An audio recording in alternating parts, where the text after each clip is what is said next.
Hello friend, मैं अभिषेक शर्मा आपका technical classes में स्वागत कर रहा हूँ। और आज यहाँ पे मैं बात कर रहा हूँ आपके सामने एग्जाम्पल नंबर 3.13 की। तो यहाँ पे देख लेते क्या है। An alloy bar 1 metre long, यानी कि 1 मीटर लॉन्ग अलॉय बार दे रखी है। Has square section throughout, यानी कि एक स्क्वायर सेक्शन है थ्रू आउट।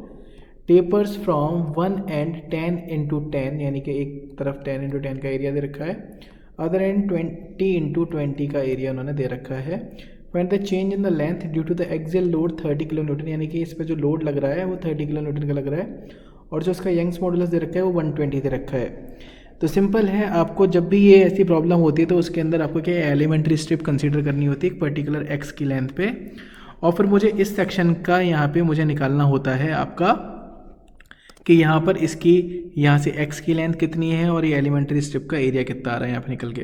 तो जैसे मैंने लास्ट वाली प्रॉब्लम में आपको बताई थी वैसे ही करना है कि जब अपन इस जगह पे आएंगे तो मुझे उससे पहले वाली चीज़ें कंसिडर करनी है। जैसे फॉर एग्जांपल यहाँ पे इसकी थिकनेस विड्थ कितनी है, तो विड्थ मैंने यहाँ पे ले ली इसकी 10। फिर उसके बाद आपको देखना है मैक्सिमम कितनी है 20, तो उसमें से उसको 10 को सब्ट्रैक्ट करना है। तो मैंने 20 में से 10 को सब्ट्रैक्ट कर दिया। फिर आपको देखना है कि टोटल लेंथ कितनी है 1 मीटर, तो मैंने 1 मीटर को 1000 mm में लिख लिया और x की वैल्यू को वहाँ पे लगा दिया। जब इसको सॉल्व किया तो मेरे पास आ गया 10 प्लस के 0.11 0.01x, जो कि mm में है। क्रॉस सेक्शन एरिया निकाला, क्योंकि स्क्वायर है तो स्क्वायर में क्या होगा, ये जितना होगा उतना ही होगा। तो यहाँ पे इसका मैंने डायरेक्ट स्क्वायर कर दिया और ये mm स्क्वायर में हो गई। मैंने स्ट्रेस निकाली तो मुझे लोड पता है 30 किलो न्यूटन है, 30 × 10⁻³ और नीचे वो एरिया आ जाएगा x का एलिमेंट्री स्ट्रिप का, तो वो मैंने एरिया लगा दिया। यहाँ पे जो वैल्यू है वो सब्ट्रैक्ट हो जाएगी, 10⁻³ से 10⁻³ कट जाएगी और ऊपर 0.25 और नीचे जो एरिया है वही आ जाएगा। फिर मैंने बोला कि increase in the length of the small element की अगर मैं बात करूँगा तो पर्टिकुलरली जो एरिया मुझे दिखाई दे रहा है उसके अंदर मुझे dx का मल्टीप्लाई करना पड़ेगा। तो मैंने यहाँ पे उस dx का मल्टीप्लाई कर दिया। तो ओवरऑल लेंथ को पता करने के लिए मुझे, क्योंकि पता है कि जो मेरी लेंथ है वो वेरी हो रही है 0 से लेके 1000 तक, तो मैंने इंटीग्रेशन कर दिया 0 से लेके 1000 का। और जो मेरे पास जो डिफॉर्मेशन की वैल्यू है वो मैंने यहाँ पे रख दी।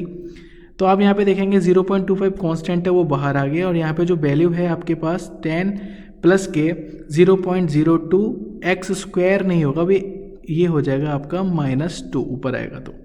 तो इंटीग्रेशन मैंने किया तो यहाँ पे -1 प्लस -1 नीचे की तरफ आके, तो माइनस साइन आप देख रहे हैं इस -1 की वजह से। और जो वैल्यू है उसका वैल्यू का कांस्टेंट वैल्यू मैंने यहाँ पर रख दी, क्योंकि टी की फॉर्म में dt निकालना होता है, आपको इंटीग्रेशन करना आता ही होगा। सिंपल मैंने इसकी वैल्यू पुट करी लिमिट की और मेरे पास वैल्यू निकल गई 1.25। Is very very simple. अगर आपको प्रॉब्लम समझ में आई है तो प्लीज़ लाइक ज़रूर करना, शेयर ज़रूर करना। Thank you for watching guys, thank you so much.